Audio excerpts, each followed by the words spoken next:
There are industries built on steel, oil, and labor. And then there are industries built on something far stranger, a literal joke. Because somehow, out of all the things the internet has created over the last few decades, one of the most profitable turned out to be a Shiba Inu dog staring sideways at a camera. And what started as a meme would go on to create one of the biggest financial phenomena the world has ever seen. It's late 2013, and Bitcoin is surging into mainstream awareness. The excitement around it is intense, almost overwhelming. Every week seems to bring a new cryptocurrency, a new project, a new white paper promising to fix or reinvent the global financial system. The conversations happening online are filled with confidence and conviction, with people discussing decentralization, disruption, and the future of money as if it's already been decided. And sitting in the middle of all of this is a guy named Jackson Palmer. He works in marketing at Adobe in Sydney, Australia. He's watching all these people take themselves incredibly seriously over internet money, and he just finds the whole thing kind of ridiculous. So he tweets a joke. Jackson Palmer tweets a joke about investing in Dogecoin, calling it the next big thing. He attaches the famous Shiba Inu meme, the one with Comic Sans text floating around a confused-looking dog. Much wow. Very currency. So crypto. He posts it and moves on with his day, expecting nothing. The internet does not move on. Replies flood in. Genuine suggestions that someone should actually build this thing. So Palmer buys the domain dogecoin.com, throws up a basic page with the dog on it, and considers the bit finished. A software engineer named Billy Marcus, working at IBM in Portland, Oregon, stumbles across the page and reaches out. He wants to build the actual coin, not as a serious venture, just because it would be funny. Now, if you actually wanted to buy Dogecoin back then, or really any crypto at that time, it was genuinely painful to figure out. You had to set up wallets, find exchanges, understand gas fees, write down seed phrases, and hope you didn't mess anything up. Most normal people took one look at the process and gave up. That whole barrier is basically what FOMO was built to solve. FOMO is a meme coin and crypto trading app that makes buying and selling actually straightforward. No complicated setup, no confusing steps. If something is blowing up and you want it quickly, you can actually do it. The link is in the description. Go check it out. Now, let's get back to the story. Here's what nobody saw coming. People genuinely loved Dogecoin. Within 2 weeks, it had its own forum, its own blog, and reached a market cap of $8 million.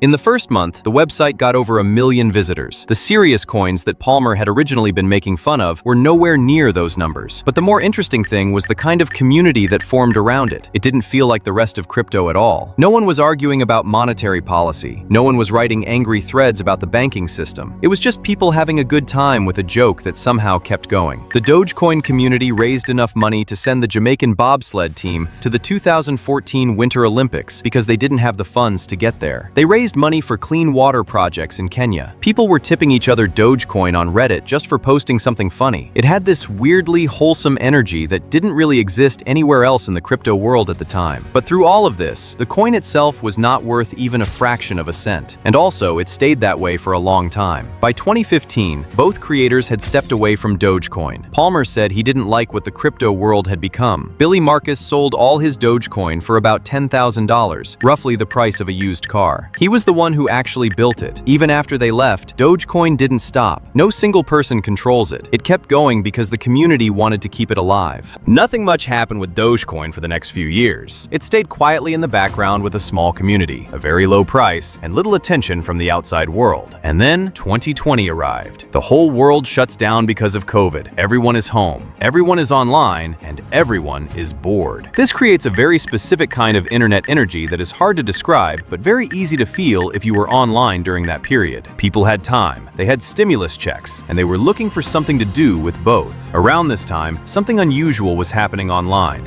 A Reddit community called Wall Street Bets started getting a lot of attention. It was a group of everyday people sharing risky stock ideas, often as jokes, but then they did something real. In early 2021, they helped drive up the price of GameStop, a struggling video game store company. Thousands of regular people bought the stock together, pushing its price up massively and surprising big Wall Street investors. This became known as the GameStop short squeeze. Suddenly, the idea that people on the internet could work together and actually move markets didn't seem crazy anymore. Right in the middle of all this, Elon Musk started tweeting about Dogecoin. He had been mentioning it for years, going all the way back to 2018. But back then, it felt like background noise, the kind of casual, half-joking posts people scroll past without thinking twice. What changed wasn't necessarily what he was saying, but the moment the internet found itself in. By the time the world was fully paying attention, the mood online had shifted into something far more reactive, almost unpredictable, and suddenly his words carried a different kind of weight. When Elon Musk tweeted about Dogecoin, it didn't just register as humor anymore, it triggered action. And that's where people saw the tweet and started buying. And as the price began to rise, it pulled in even more attention. That attention brought in more buyers, and before long, it became a self-sustaining cycle where momentum fed on itself. It wasn't driven by careful analysis or long-term belief in the technology. It was driven by a shared, almost impulsive sense that something was happening, and no one wanted to miss it. Throughout early 2021, Elon kept posting. He called himself the Doge Father. He went on Saturday Night Live, and the whole crypto world tuned in waiting to see what would happen. The price peaked right before his SNL appearance and then dropped after, which is kind of a perfect summary of how meme coins work. By May 2021, Dogecoin hit its all-time high of around 74 cents per coin. The total market cap at that point was over $85 billion. Let that sit for a second. $85 billion. For a coin with a dog on it that was built as a joke in an afternoon in 2013. If you had taken just $1,000 and put it into Dogecoin the day it launched, and then done the hardest thing in investing, which is absolutely nothing, just held it all the way through the chaos, the jokes, the crashes, and the disbelief, you would have walked away with somewhere between $8 and $10 million. Ordinary people, who got in early on what was literally created as a joke, watched their money turn into something absurd. And that's the part that makes Dogecoin so important. Not because it's revolutionary technology, but because it proved something most people didn't want to admit. A coin doesn't need to be useful.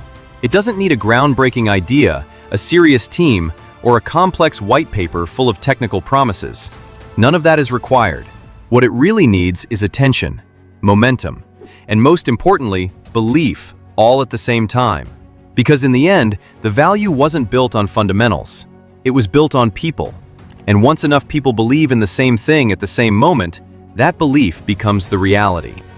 Once people understood that, the floodgates opened. Shiba Inu launched as a direct Dogecoin competitor and hit a market cap in the billions. Then came Pepe, Bonk, and hundreds of others all chasing the same idea.